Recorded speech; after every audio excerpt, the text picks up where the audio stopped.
현재 내 몸에 암이 있냐 없냐를 유전자 검사 가지고 확인하는 검사도 출시가 되었어요. 이거 보고 저는 좀 되게 센세이셔널 했었는데요. 어떤 원리냐 하면요, 우리 몸에 이제 유전자라고 하는 DNA는 세포 안에 핵 안에 들어가 있어야 돼요. 근데 이 세포가 깨지면 이 DNA들이 내 혈액 속으로 흘러나오게 되어 있어요. 이런 흘러나온 DNA를 셀 프리 DNA라고 해요. 그러니까 세포 밖으로 나온 DNA라는 거죠. 암세포는 증식 능력에 고장이 난 세포거든요. 무슨 말이냐 하면 우리 정상세포는 일정한 수준에 도달하면 더 이상 자라지 않아요. 그러니까 우리 몸이 우주인처럼 이렇게 증식하지 않고 이 상태 이대로를 유지하고 있는 거거든요.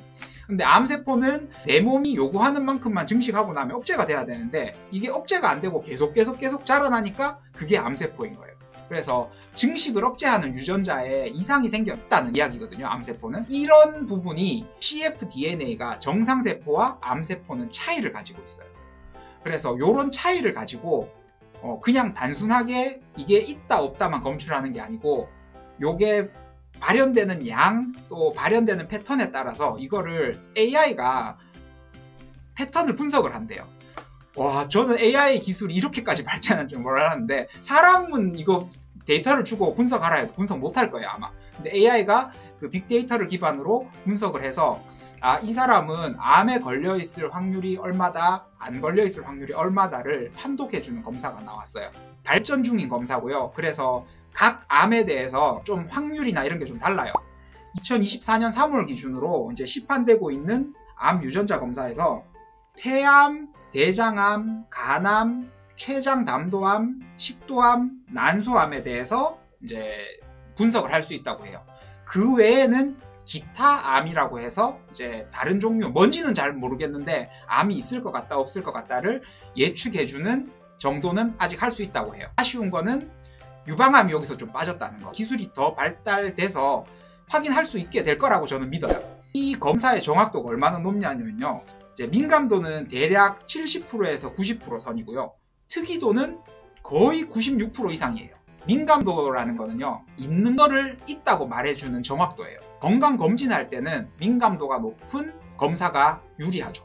특이도는 뭐냐 하면 없는 거를 없다고 해주는 거예요. 당신은 암이 없을 확률이 굉장히 높아요 라는 이야기를 해줄 때 이 특이도가 높은 검사가 무지하게 유리한 거예요. 예를 들어서 이제 NK세포 활성도가 너무 떨어져 있어서 와, 난 암에 걸렸을까 안 걸렸을까 혹은 내가 암이 있나 없나 궁금해요 할 때 이 검사를 했는데 거의 음성이 나왔다, 아닌 걸로 나왔다 라고 하면 좀 많이 안심해도 된다 라고 보시면 될 것 같아요. 그런 의미가 특이도의 개념이에요. 좀 어렵죠. 어쨌든 이 검사가 특이도가 90%가 넘는다는 건요, 무지하게 정확도가 높다는 이야기예요.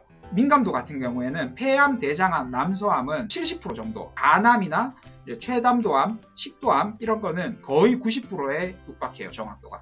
그러면 예를 들어서 이 검사에서 폐암, 대장암, 난소암이 위험하다라고 검사 결과가 나왔으면 아직 좀 더 검사해 봐야 되는 거야. 있는 걸 있다고 말하는 거기 때문에 10명 중에 7명은 여기서 양성이 나오면 거의 폐암인데 3명은 아닌데 이게 양성으로 나올 수 있다는 얘기야. 근데 간암, 췌담도암, 식도암 같은 경우에는 이 검사에서 나오면 10명 중에 9명은 암 환자일 가능성이 많다는 이야기가 되겠죠. 민감도가 뭔지 이해가 가셨죠? 이보다 더 쉽게 설명할 자신은 없는데. 야, 이걸 왜 나만 모르고 있지? 그만큼 좀 정확한 검사고 의학 기술이 빨리 발전하고 있다라는 거를 보여주는 굉장히 의미 있는 검사 같아요. 저는 좋은 검사 같아서 우리 아버지 어머니도 해드렸고 저도 받아봤는데요, 한 가지 단점, 검사 비용이 좀 무지하게 비싸요. 야, 이 사기꾼 새끼야. 이제 좀 비싸긴 하지만 내가 암이 있지 않을까 의심이 될 때 한 번쯤 체크해 봤을 때 나쁘지 않은 검사가 아닌가 라고 생각해서 한번 추천드려요. 오늘은 이렇게 몇 가지 유전자 검사 그리고 유전자 검사의 원리, 앞으로 우리 의학이 어떻게 발전할 거에 대한 기대감 이런 걸 가지고 즐겁게 한번 영상을 촬영을 해봤어요. 엄청나게 의학이 빠르게 발전하고 있습니다. 그래서 유전자에 대한 관심도 더 많고 의사들도 유전자에 대해서 앞으로 더 많이 공부를 해야 될 건데 좀 더 빠르게 업데이트된 지식을 가지고 여러분들을 찾아뵙도록 하겠습니다. 오늘도 시청해주셔서 감사합니다. 문제가 있는 유전자를 삭제한다든지 또는 좋은 유전자로 재결합한다든지 하면 이 새는 유전병 없이 태어날 수 있잖아요. 그런데 그런 게 지금 현실에서 가능한 건가요? 그거에 대한 연구를 무지하게 하고 있어요. 그게 유전자 가위라는 개념인데요. 아직 상용화될 정도가 안 됐어요. 이 유전자 가위 업체가 우리나라 업체도 있거든요. 유전자 가위를 연구한 업체. 이 회사의 주가가 뉴스 하나에 막 요동쳐요. 그만큼 다들 관심을 많이 갖고 있고요.